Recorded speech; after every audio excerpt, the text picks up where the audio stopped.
One of the craziest stories that have ever happened in the history of politics has finally come to an end. So, New York Representative George Santos has finally surrendered and has officially been taken into custody and charged with a number of different crimes. So, New York Representative George Santos is in custody right now and being charged with 13 counts, including wire fraud and money laundering. As a matter of fact, the Justice Department says that Santos faces 7 counts of wire fraud, 3 counts of money laundering, 1 count of theft of public funds, and 2 counts of making materially false statements to the House of Representatives. Folks, you cannot make this stuff up.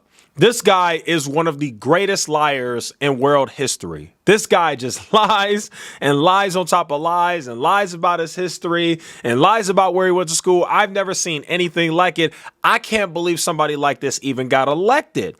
Now, as we continue reading, it says right here that the prosecutor alleges that Santos pocketed campaign contributions and use that money to pay down personal debts and buy designer clothing. Now, it's important to understand, guys, that if George Santos gets convicted of the charges against him, which, let's be honest, he very likely will, he faces a maximum prison sentence of 20 years on the top count, according to U.S. Attorney's Office for the Eastern District of New York.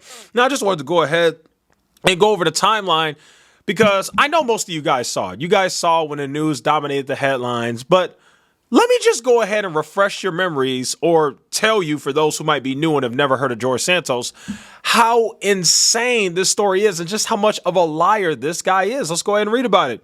So the Forum reported that Santos' grandparents did not flee the Holocaust, even though his campaign website claimed at the time that George Santos' grandparents fled Jewish persecution in Ukraine, settled in Belgium, and again fled persecution during World War II.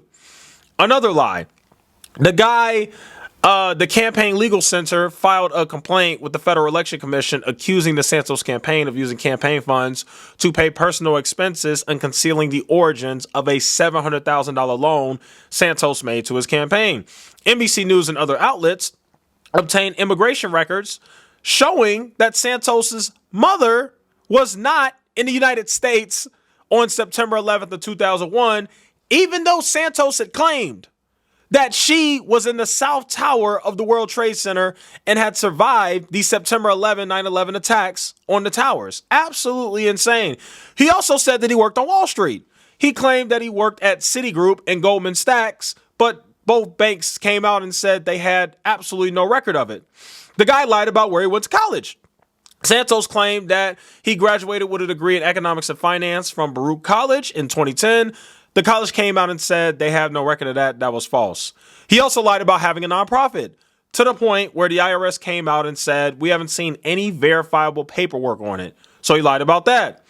Santos, whose parents immigrated from Brazil, said that he attended Horace Mann School in the Bronx during his first years of high school.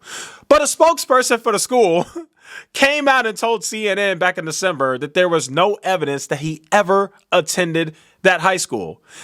Yes, folks, I'm not done. I know we've already been talking for a while, but I'm still not done. George Santos also claimed that he had employees that died in the Pulse nightclub mass shooting that happened in Florida. But the Times found that he lied about that yet again, because none of the 49 victims at the Orlando club worked at any of the companies he named in any of his biographies. So what's my biggest takeaway from this, folks? Well, not only is this guy an absolute pathological liar, he's a criminal. He's an awful person. I can't believe this guy got elected. And I just want to make it clear. I used to work in politics. Many of you guys know that. And I actually used to be what was called an opposition researcher.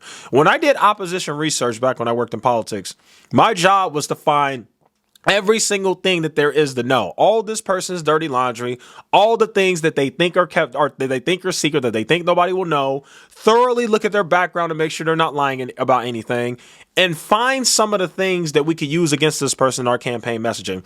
One of the things that amazes me is how all this stuff came out after George Santos had gotten elected.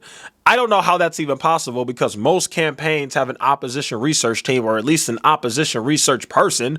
And I just can't believe that they weren't able to uncover this, because I can tell you right now, whoever George Santos's opponent was Had he had a decent opposition research team who would have been able to uncover all of this, he very likely would have won, and we very likely would have never even seen George Santos. And instead of it being a worldwide national story like it is now, it probably just would have been a local New York story, you know, something that just stays in the state of New York that only people in New York know. And, you know, the local news stations are covering it and basically saying, hey, this guy who ran for, you know, state representative, he lied about everything and his opponent exposed it and that guy didn't get elected. But because he got elected and he got put on committees by the Republicans, well, now it's just turned into this absolutely insane national story. And it just blows my mind. I mean, you know, one thing about politics, man, politics is crazy. I remember back when I worked on campaigns, we had some very crazy people running for office. I mean, you just wouldn't believe some of the people that I've seen that have run for office before. But the thing that separates it is,